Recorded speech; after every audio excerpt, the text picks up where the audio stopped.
Hey guys, आज मैं आपको इस शानदार प्राचीन मंदिर की झलकियां दिखाने जा रहा हूँ। ये मंदिर रामप्पा मंदिर के रूप में जाना जाता है, जिसे कम से कम 800 साल पुराना कहा जाता है। यह एक दूर दराज के गांव में स्थित है और अजीब तरह से इस मंदिर का नाम इसके शिल्पकार के नाम पर रखा गया है।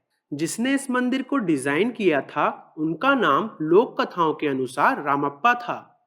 पहली चीज जो आप देखते हैं वह है यह लंबा टॉवर। यह मीनार बहुत ही खास है। यह तैरती हुई ईंटों से बनी है। जी हाँ, अगर आप इस टॉवर में से एक ईंट निकालते हैं और इसे पानी में डाल देते हैं, तो यह साधारण ईंटों की तरह डूबने के बजाय तैरती रहेगी। यह मंदिर की ऐसी ही ईंटों में से एक है। उन्होंने प्राचीन समय में इस तरह की तकनीक कैसे बनाई और क्यों बनाई, मैंने पहले ही एक वीडियो में यह समझाया है। इस फ्लोटिंग रॉक तकनीक के कारण इसे हाल ही में यूनेस्को वर्ल्ड हेरिटेज साइट में नामांकित किया गया था। जब आप छत को देखते हैं तो आप इन अजीब पैटर्न को देखते हैं। यहाँ ये छोटे गोलार्ध और उभार हैं। इसका एक कारण है। प्राचीन हिंदू मंदिरों में हर छोटी चीज को किसी कारण से बनाया गया था। लेकिन मैं आपको यह नहीं बताने वाला हूं कि यह क्या है। कृपया इस बारे में अपने विचार कमेंट सेक्शन में बताएं। आप देख सकते हैं कि कैसे अलग अलग स्लैब्स एक साथ पूरी तरह से फिट हैं।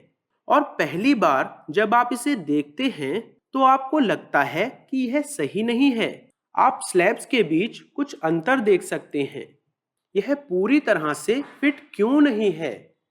ठीक है, हम अंदर जाते हैं और देखते हैं कि ये अंतर क्यों मौजूद है।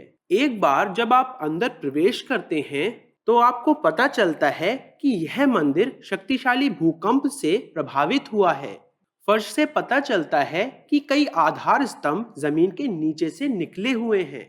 यही कारण है कि यहाँ जमीन इस तरह दिखती है।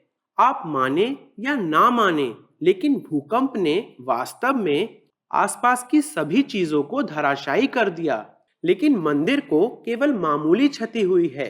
अब आप समझ सकते हैं कि मंदिर की छत में अंतराल क्यों बने थे। यह भूकंप का असर है। मैं आपको मंदिर के बारे में और अधिक बताऊंगा, लेकिन पहले हम मुख्य कक्ष में जाएं और देखें कि अंदर क्या है। हालांकि मुख्य गर्भगृह विस्तृत रूप से बाहर की तरफ डिजाइन किया गया है, फिर भी आपकी आंखें स्वाभाविक रूप से यह जानना चाहती हैं कि अंदर क्या है।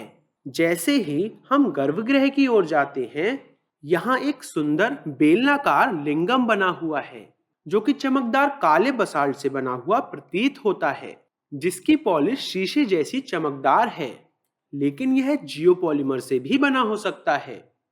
और अधिक दिलचस्प चीज इसका आधार है। इसमें कई धारीदार खांचे बने हुए हैं। ऐसा लगता है कि यह पूरी चीज उच्च तकनीकी उपकरणों के साथ तैयार की गई थी। याद रखें कि मुख्य कक्ष को गर्भगृह कहा जाता है। पुजारी के अलावा किसी को भी इसमें प्रवेश करने की अनुमति नहीं है। इसलिए इस लिंगम की जांच करने का कोई तरीका नहीं है। मैं पूर्वजों के कक्ष में खड़ा हूँ। लिंगम के ऊपर एक सुनहरा छत्र है। यहाँ काफी अंधेरा है, लेकिन मुख्य लिंगम प्रकाशित दिखता है। अब गर्भगृह के बाहर की नक्काशी की जांच करते हैं। आमतौर पर मुख्य देवता को दो पुरुष रक्षकों द्वारा संरक्षित किया जाता है, जिन्हें द्वारपालक कहा जाता है। लेकिन यहाँ हम प्रवेश द्वार के दोनों ओर दो महिला संरक्षक देखते हैं।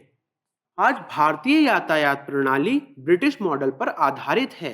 हम बाईं ओर चलते हैं, लेकिन प्राचीन भारत में लोग हमेशा दाईं ओर का उपयोग करते थे। आप दाईं ओर से प्रवेश करते हैं और देखते हैं कि यह महिला द्वारपाल आपका नमस्ते के साथ किस तरह से अभिवादन करती है। आपके द्वारा लिंगम से ऊर्जा प्राप्त करने के बाद जब आप बाहर जाते हैं तो दूसरी लड़की आपको एक केला देती है, जो कि किसी भी जाने वाले का अभिवादन करने की एक हिंदू रीति है। यह कृष्ण की बांसुरी बजाते हुए एक प्रसिद्ध छवि है। देखो कैसे ये एक पेड़ को छू रहे हैं। अब यदि आप इस पेड़ पर टैप करते हैं तो आपको संगीत के विभिन्न स्वर सुनाई देंगे। ये प्रमाण है प्राचीन तकनीक का।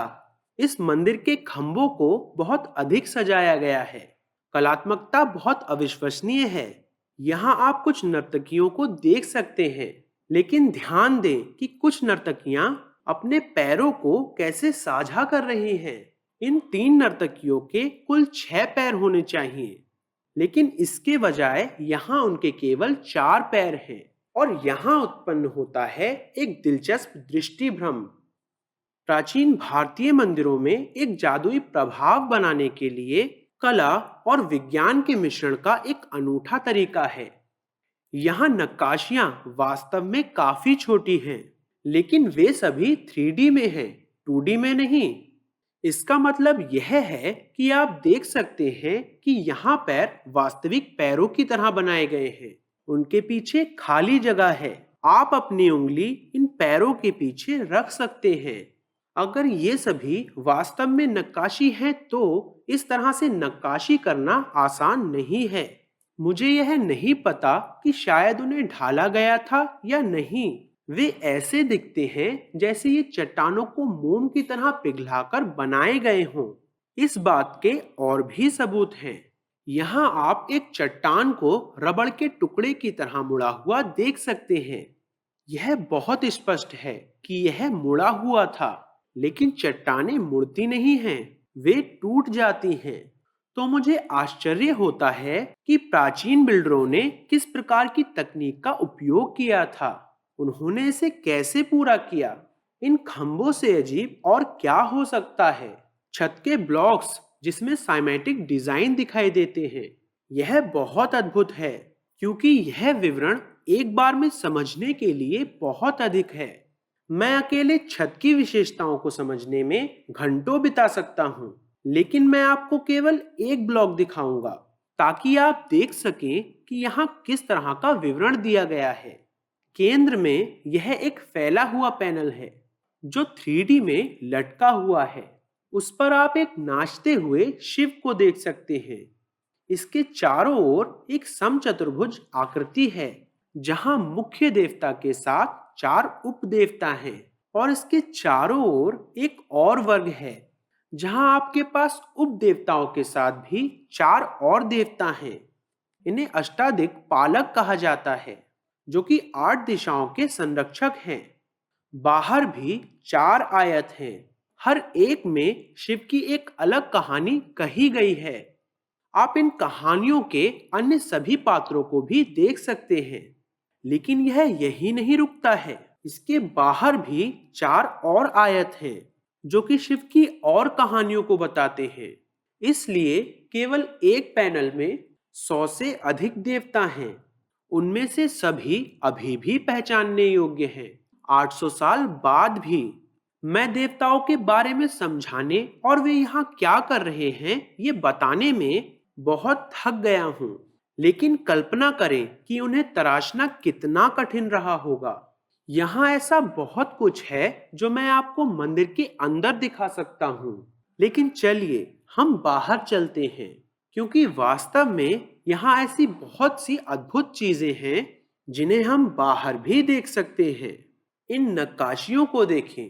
जो हम देख रहे हैं वह प्राचीन कुश्ती के झगड़े के अद्भुत दृश्य हैं। विभिन्न प्रकार के दांव पेचों को देखें जो इन नक्काशियों में दिख रहे हैं। इसका मतलब है कि भारत में कम से कम 800 साल पहले इस तरह के खेल मौजूद थे, जबकि मेरा मानना है कि यह मंदिर बहुत पुराना है। इस नक्काशी को देखें। देखें कि ऊपर वाला आदमी पूरी तरह से नीचे के आदमी पर कैसे हावी हो गया है। इसने उसे हिलने में असमर्थ कर दिया है। लेकिन और अधिक दिलचस्प बात क्या है, हम एक रेफरी को भी पास में खड़ा होकर एक पॉइंट देते हुए देख सकते हैं, ठीक वैसा ही जैसा कि हम आज की कुश्ती के खेलों में देखते हैं। बाहर की दीवारों में बहुत सारी नक्काशियां हैं जो नाचती हुई महिलाओं, विभिन्न जानवरों, हिंदू देवताओं आदि को दिखाती हैं। लेकिन वहां 2 नक्काशियां एक साथ बनी हैं जो कि किनारे पर हैं। एक पहली आकृति है जो एक ढाल और एक तलवार पकड़े है, दूसरी आकृति भी ऐसी ही है, लेकिन ये बहुत लंबे हाथों के साथ पूरी तरह से बिना हथियारों के है। उसकी बाहें उसके घुटनों से नीचे जा रही हैं। इसके पीछे की कहानी क्या है? वह बाहुबली है। वह बाहुबली लोकप्रिय जैन भगवान हैं, जो युद्ध का त्याग करते हैं और एक भिक्षु बन जाते हैं। उनके लंबे कान और हाथ इस बात की पुष्टि करते हैं कि वह बाहुबली हैं। लेकिन यह हिंदू मंदिर में क्यों बनी है? क्योंकि प्राचीन भारत में सभी धर्म काफी शांति से अस्तित्व में थे। यही कारण है कि हम हिंदू, बौद्ध और जैन मंदिरों को कई स्थानों पर एक साथ बना हुआ देखते हैं। उदाहरण के लिए एलोरा की गुफाओं जैसी जगहों पर ये एक साथ बने हैं। एक और आकर्षक चीज है दीवारों पर उकेरे गए हाथी।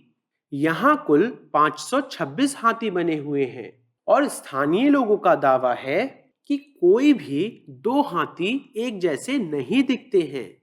लेकिन मुझे लगता है कि यह एक अतिशयोक्ति है। हाथी भी महिला संरक्षकों की तरह वास्तव में हमें बता रहे हैं कि मंदिर के चारों ओर कैसे जाना है। यदि आप नहीं जानते कि मंदिर के चारों ओर कैसे जाना है, तो बस हाथियों का पीछा करें।